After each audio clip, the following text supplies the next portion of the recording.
You're listening to the Doc Lounge podcast. This is a place for candid conversations with the healthcare industry's top physicians, executives, and thought leaders. This podcast is made possible by Pacific Companies, your trusted advisor in physician recruitment. I am one of your hosts, Cameron Steinheimer, and I am the marketing manager here at Pacific Companies. Welcome, everyone, to the Doc Lounge podcast hosted by Pacific Companies. I am Stacey Doyle, Senior Director of Marketing, and will be your host today. We are very excited to have Colin Carr, CEO of Carr Healthcare Realty, as our guest. Carr's mission is to help all healthcare providers maximize their profitability through real estate. Colin is a real estate expert for healthcare professionals. His team focuses on commercial real estate, but will also be providing insights on the residential side of real estate as well. Colin, so nice to have you joining us today. I'd love to kick off and have you tell us more about your background and how you got into real estate focusing on the healthcare sector. Yeah, I appreciate it. So thanks for having me. It's great to be here. My name is Colin Carr. I have been involved in commercial real estate for over 2 decades now. I started originally managing apartment complexes when I was 19 years old. Got into brokerage when I was in my early 20s.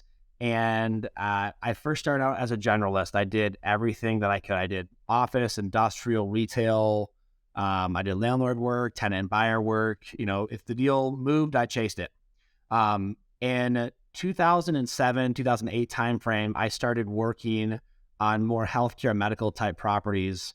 And essentially, the long story short for me is I was involved in a number of transactions where I was working for large, like international landlords, like very sophisticated landlords. And I was doing landlord work on like medical office buildings, hospital campus buildings. And I had a couple transactions specifically where the doctors were unrepresented in the transaction and just got completely crushed by the landlord. Like the terms the landlords were able to force them into signing a lease for on a couple new deals, couple renewals, were terms that cost the doctors literally several $100,000 more than they should have been paying over the course of that lease. They were paying more. They lost out on build-out allowances. They were paying higher annual increases. They didn't get the free rent that they should have received if they were professionally represented. And so I had a couple of those transactions, and the light bulb for me came on that doctors need help. And these were doctors that were extremely successful as far as the size of their practice, their profitability. They were great clinically. They just didn't understand the real estate process. And so I had a couple new transactions, a couple lease renewals. And so long story short for me, I realized that the healthcare community needs expertise in this area. They need a representation. So I started focusing more and more on healthcare. And I got to a place in 2009 where I launched our current company, Carr Healthcare Realty. And all we do today is represent healthcare providers on the tenant and buyer side. So as we speak right now, I think we have over 4,200 clients that we're doing work for across the country. And it's anything with their commercial real estate. It's startups, additional offices, lease renewals, purchasing land, purchasing buildings, purchasing office condos. So anything regarding office space for a healthcare provider, we handle and represent them on. And that's our model today. And we have the privilege of helping quite a few people per year now.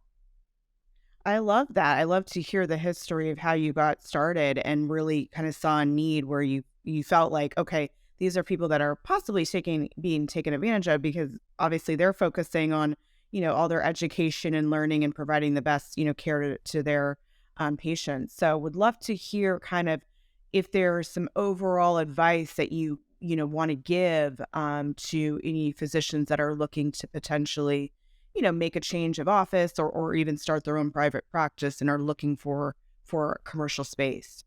Yeah. So I would start by just explaining what I think is obvious to some but not to others is that there's a lot of money on the line. I think a lot of healthcare providers just assume that they're going to, they know they're going to be able to get a lease done or signed with a landlord or buy a building. But I think they just assume that the deal is going to be like, quote, good enough or fair. And that's not an accurate assessment. I mean, the idea is you can either capture the most competitive terms possible where the landlord still wants to do a deal with you. They're still happy to do a deal with you. But you got the best terms possible when it comes to the lowest lease rate, the lowest annual increases, the highest tenant improvement allowance, the highest amount of free build-out period or free rent upon opening, those concepts. Or you can do a deal where the landlord really capitalizes and the landlord could actually make a couple $100,000 extra on the deal, and you might not have any idea it's even happening. And people say, well, is there really that much money on the line? The answer is yes. If you're overpaying by a couple dollars per square foot, which is very easy to do when you're talking about lease rates in the 20s or 30s, triple nets like in the $10, $12, $15 range, which are common lease rates. If you're overpaying by $1 or $2 here or $1 here, but your annual increase is a percentage higher than it should be, that adds up to literally tens of thousands of dollars per year or every few years. Then take it over a 10-year period, you can overpay a lease by $200,000, $300,000 like that. And so the first thing to understand is there's a lot of money on the line. And so if there's a lot of money on the line, the next thing I tell you is you want to have someone professionally represent you in the process so that they can help level the playing field. You're not expected to be an expert in the form of commercial real estate, no different than a patient would be expected to be an expert in your form of healthcare. I mean, the patient comes to you as the healthcare provider because you've been educated and trained and you've been practicing in a certain area. It's the same thing with commercial real estate. Even if you've done 3 or 4 or 5 deals in your career, that's different than the person who works on 50 deals per year, has been doing this for 10, 15, 20 years or what have you. So those are some fundamentals there. And then specific details, I'll tell you this. When a landlord sees a tenant who's unrepresented, the first thing that landlord thinks is this person doesn't know what they're doing. And here's why. If you look at any Fortune 500 company, they have professional representation. They're either going to have outside representation or they're going to have a team of internal agents. All they do is real estate. And so when an individual practitioner or even a group practice shows up unrepresented, the landlord thinks this group doesn't know what they're doing. Because if they were sophisticated, they would have someone here. It's the same thing if you don't have a real estate attorney to review your contract. The other attorney working for the landlord or the seller is going to say, what is this person doing? Like this is a $1 million, multi-million-dollar transaction, and they're just kind of fumbling their way through it.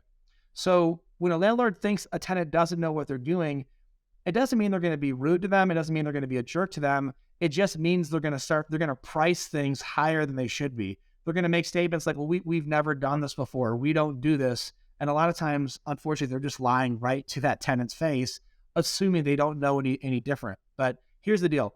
If Starbucks is putting up a new location or doing a lease renewal, they have an internal real estate team and they have an outside real estate. They have 2 real estate teams on every deal working these deals.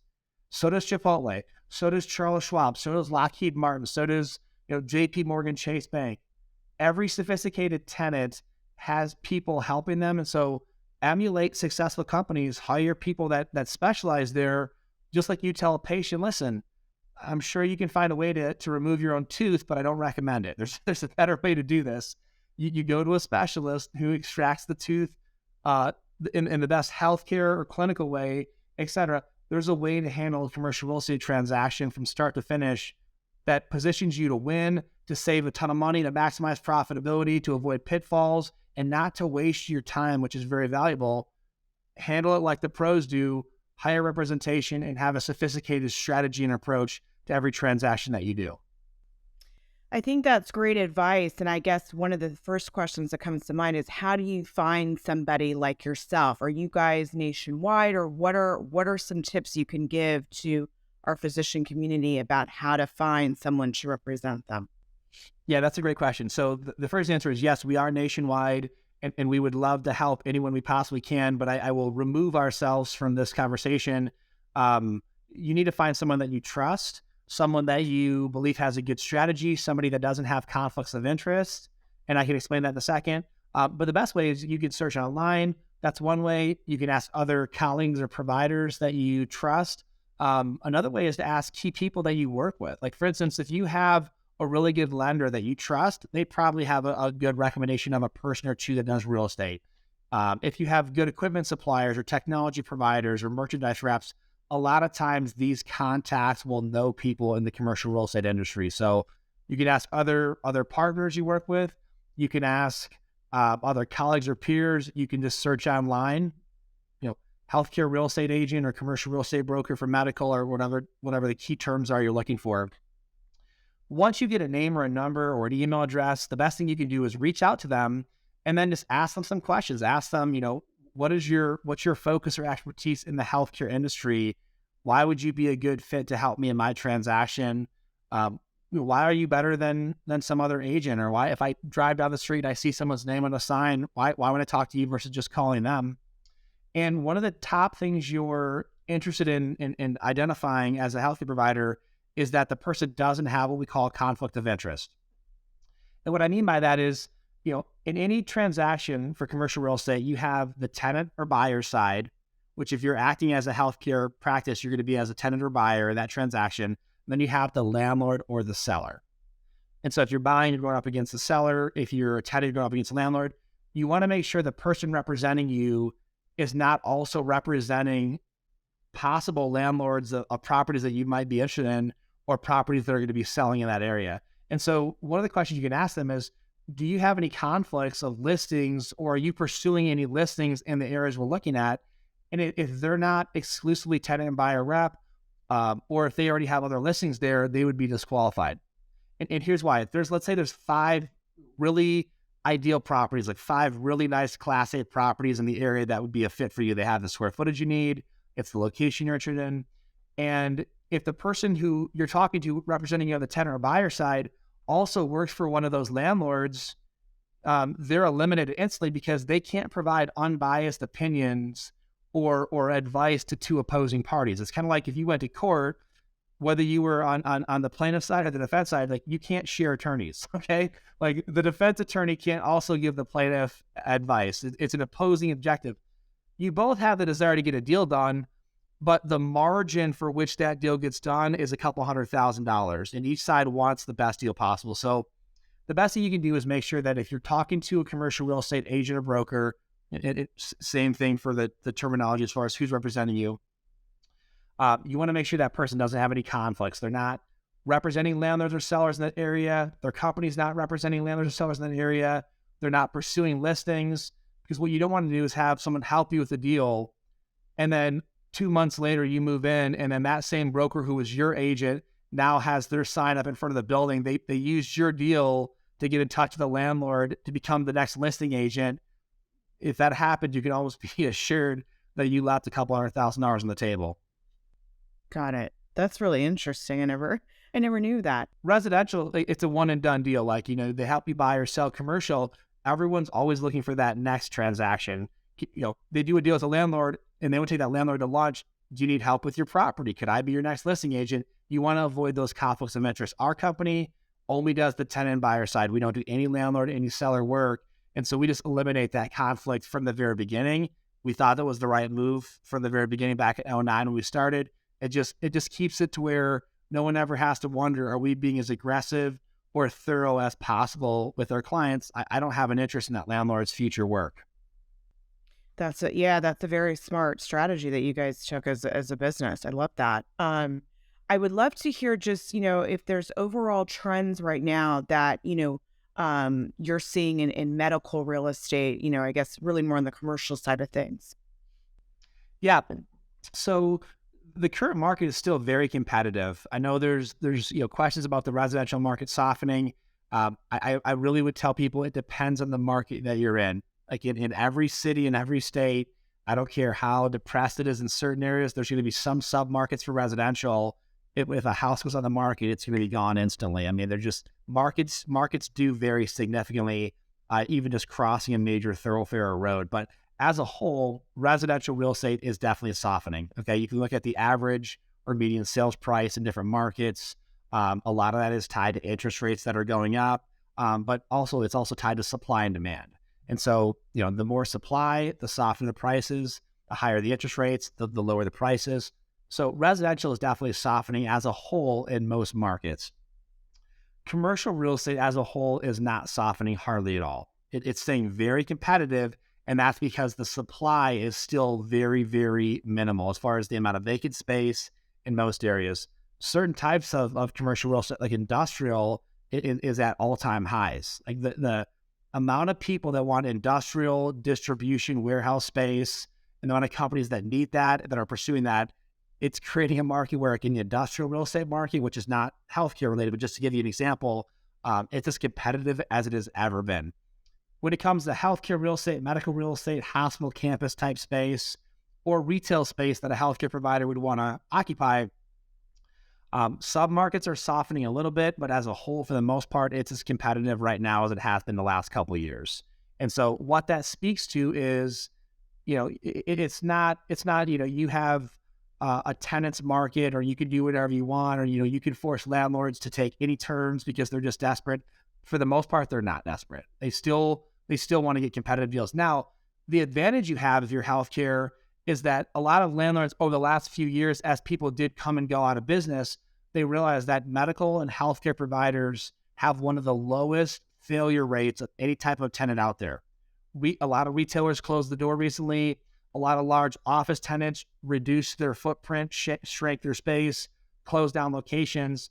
A lot of landlords are privy to the idea or the truth that healthcare providers succeed at a very high level. They fail very rarely. And so if you leverage the fact that you're a healthcare provider, you can push landlords a little bit more aggressively than a standard office user or a retailer would push them. So it's a competitive market. There's still great opportunities. It's by no means a buyer's or tenant's market. So don't be fooled into that one thinking that it's 2010. It's not, okay? Still a competitive market, but there's still great deals to be had. And what I'll tell you is a lot of landlords, although they might want to still capture really high lease rates because it's a competitive market, they will give higher levels of concessions for good healthcare practices. So they might give you more free rent. They might give you a higher tenant improvement allowance or other concessions that are still very valuable to reduce how much money you put into a deal, how much you have to borrow, how much you'll pay in interest over a 10-year period. So if you're represented properly, if you have the right strategy, and if you present yourself favorably as a very, very good investment for that landlord, you can capture better terms than I would say a standard office tenant might be able to capture.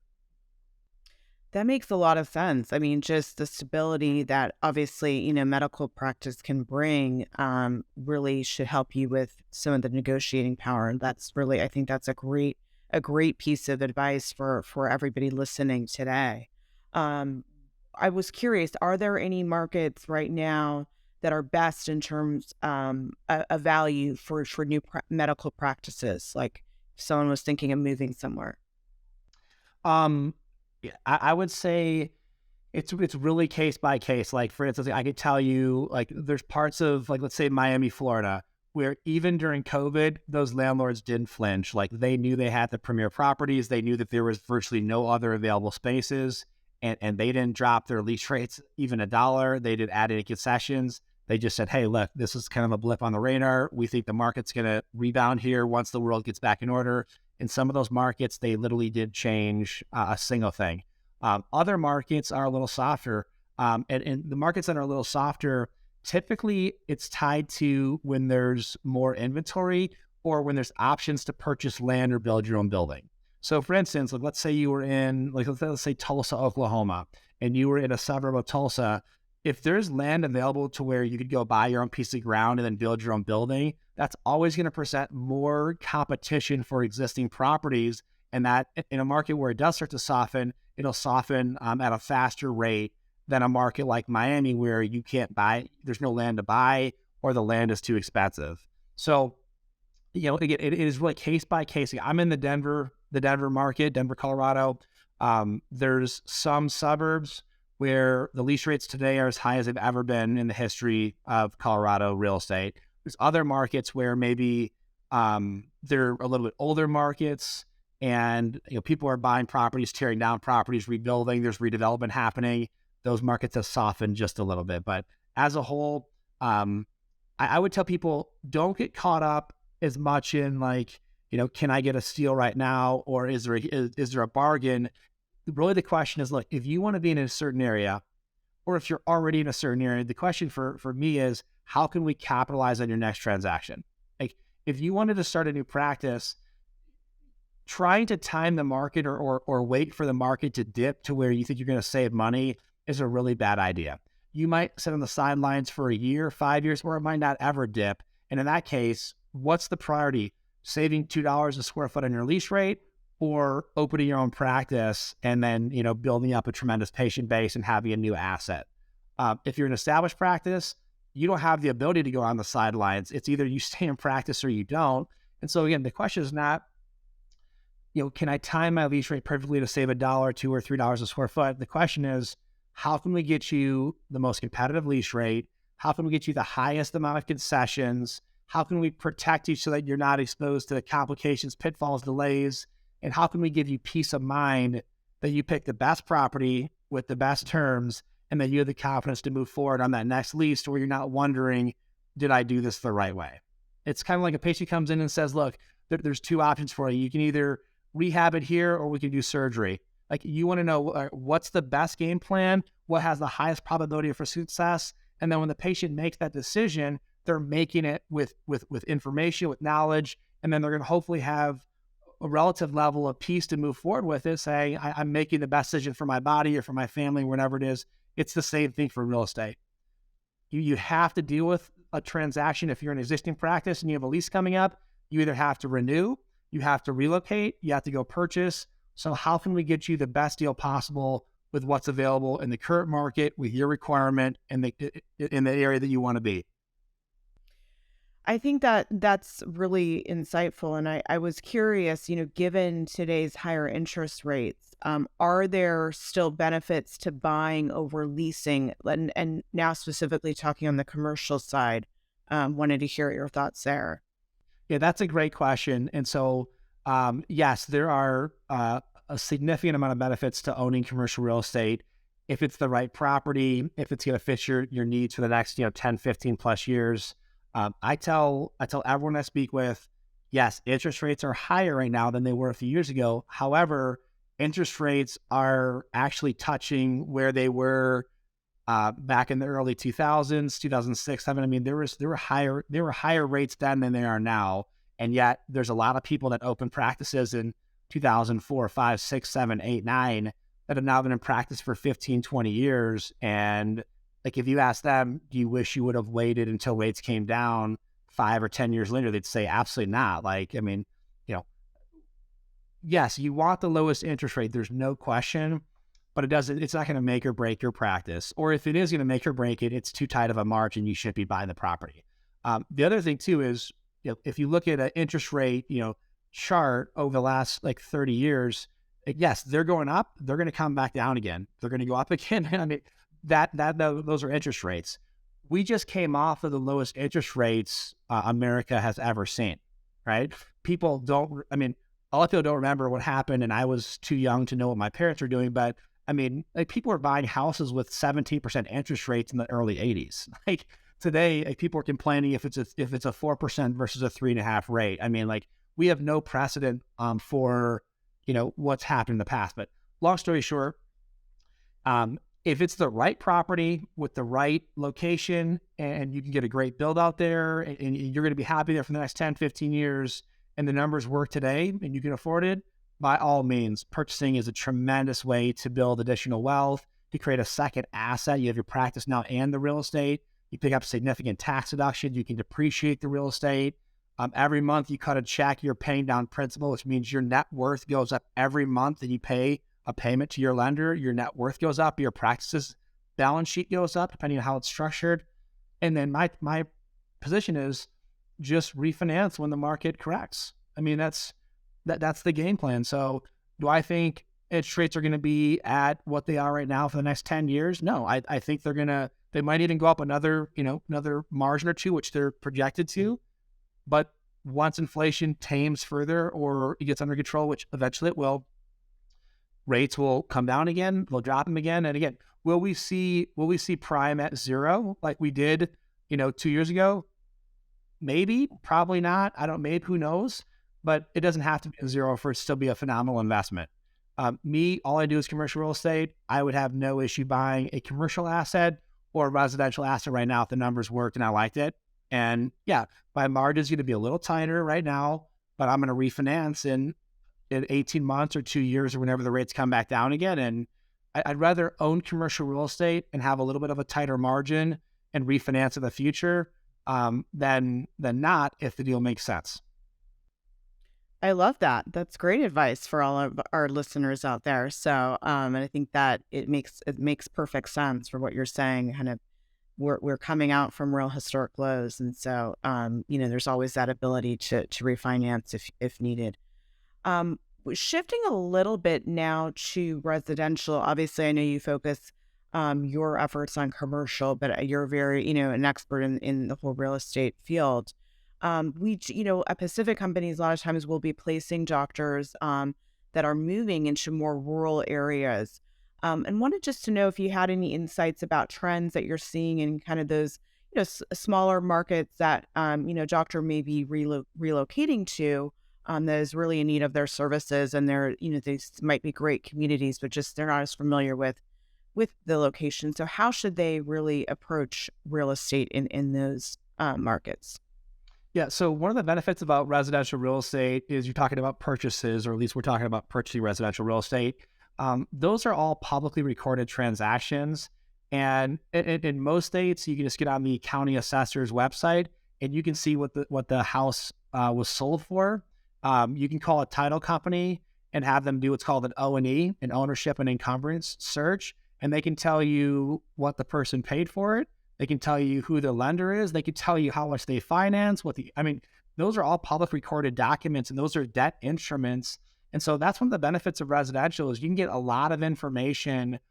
Whereas at a lease, it's more challenging. Like you go to do a lease in a property that's on a hospital campus, that landlord's not recording those leases. Nobody knows what each tenant's paying. If they're on a 1-year lease, a 5-year lease, they don't know if they gave this doctor $500,000 to build it out and they gave this doctor nothing. So that's why commercial real estate's a little more, but not a little. It's more complicated, and it's more confusing because most of the commercial real estate transactions that are leases are not recorded. And even when they say they're recorded, it's typically inaccurate information. Something's off somewhere. But residential, you can find out what people paid in the neighborhood. You can have a good real estate agent, pull a comp report, and they can say, hey, give me the list of all the houses that have sold the last 2 years, what they sell for, and you get more information there, which is great. When it comes to residential, here's what I'll tell you. If you think you're going to be happy in that house, in that area for, 2 to 5 years, my recommendation is great. If there's a good property, you like it, you'll be happy there, the numbers work, go for it.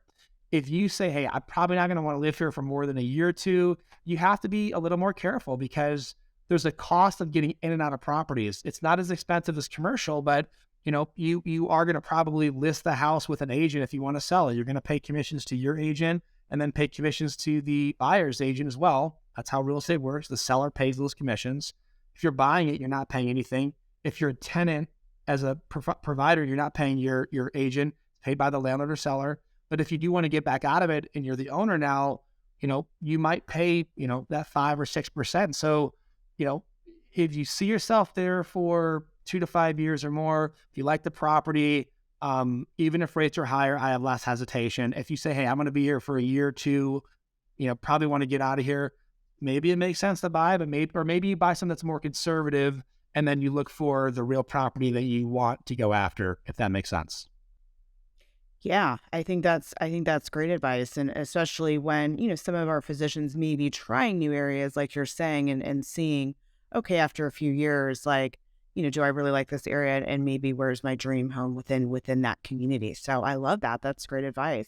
There's a lot of people that so I don't want to rent, and there's nothing wrong with renting. Okay. I mean, if you go rent a house for a year and then that helps you to better understand the neighborhood you want to be in or the suburb you want to be in, it's a lot better to rent, even if you overpay by a couple $100 per month or something like that, than it is trying to, get out of a property that you purchased that you don't want to be in after a year and maybe spending, $30,000, $40,000, $60,000 in commissions to get out plus other fees or you lost. I mean, it's expensive to get in and out of real estate if you're doing it every year if the market's not going up. And right now the market for residential is softening, going down. So if you want to be there for a while, great, but don't be afraid to rent a house for 6 months or a year and then go find the exact property that you want to be in and then capitalize that way.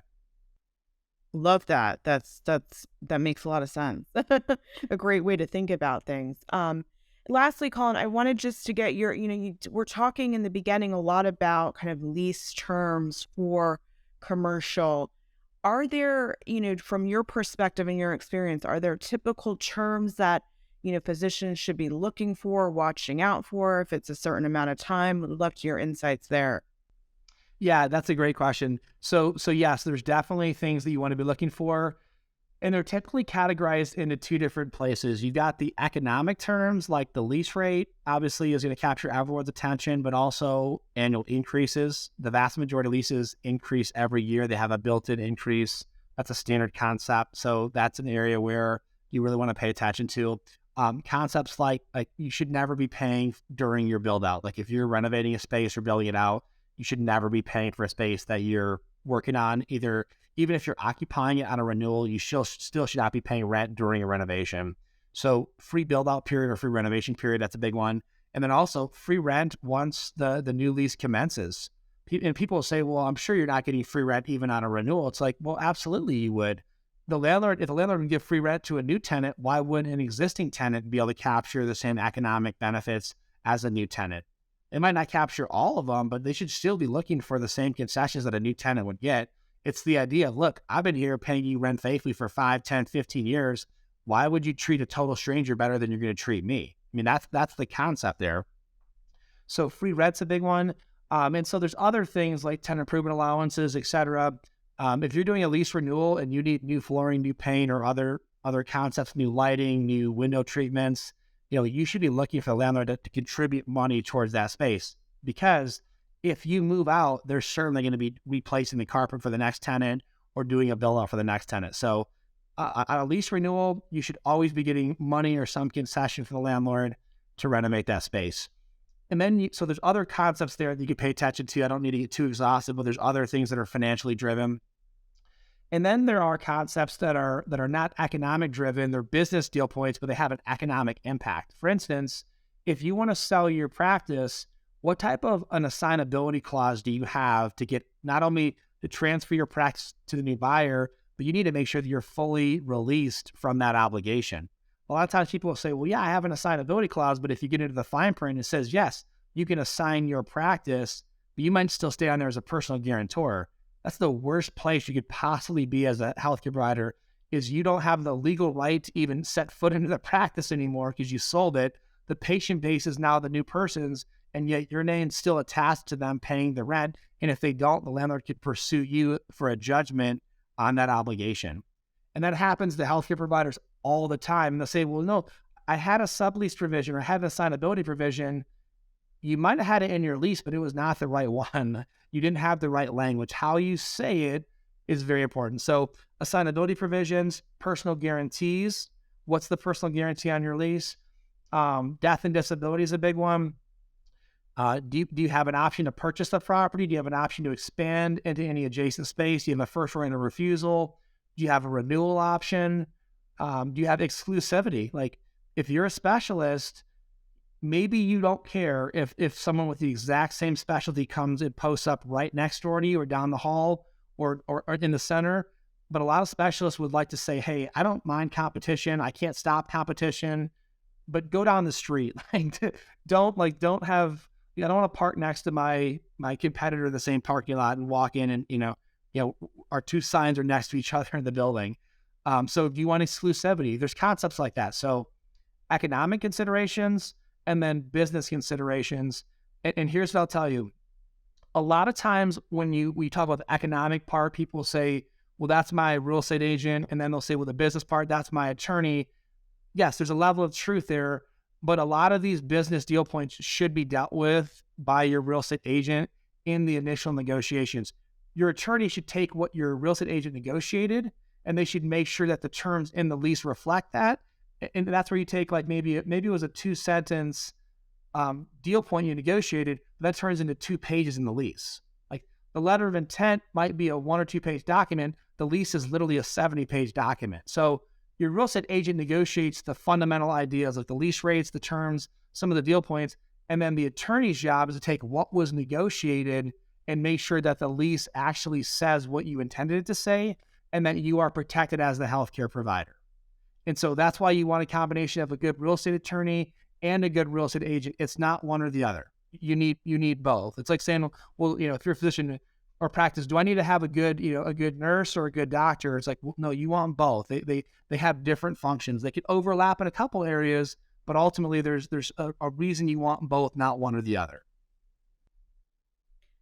That is super helpful. Yeah, no, that makes a lot of sense. I love that analogy too. Well, this has been great, Colin. I think these are some amazing tips and just insights for, all of the healthcare providers listening to really help them maximize their profitability, through real estate. So really, really appreciate your time.